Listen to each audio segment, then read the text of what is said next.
VIP దర్శనాలు, టికెట్లు, హుండీలు లేని దేవాలయం అది. ఆఖరికి ప్రైమ్ మినిస్టర్ వచ్చినా సరే నార్మల్ దర్శనం చేసుకోవాల్సింది. ఆ ఆలయం ఏంటని ఆలోచిస్తున్నారో చెప్తా పదండి. ఈ ఆలయం చుట్టూ భక్తితో ఒక ప్రదక్షిణం చేసినా చాలు, కోరిన కోరికలు తీరుతాయని చాలా మంది నమ్ముతూ ఉంటారు. Welcome to Venkanna Darshan part 4.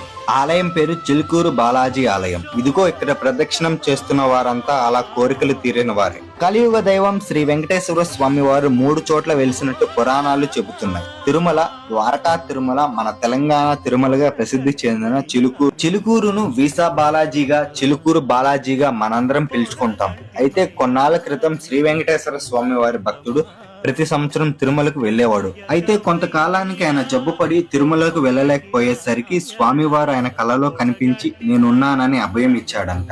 వారు ఎక్కడ ఉన్నారో చెప్పిన ప్రదేశంకు వెళ్లి తొవ్వి చూడగా శ్రీదేవి భూదేవి సమేతుడై శ్రీ వెంకటేశ్వర స్వామి వారు దర్శనం ఇవ్వడంతో అక్కడే స్వామివారిని ప్రతిష్ఠించి పూజలు చేయడం ప్రారంభించారు. ఇక్కడ ఒక ప్రత్యేకత ఉంది. భక్తులు ఎవరైనా ముందుగా తమ కోరిక కోరుకొని ఆలయం చుట్టూ ఒక ప్రదక్షిణం చేయాలి.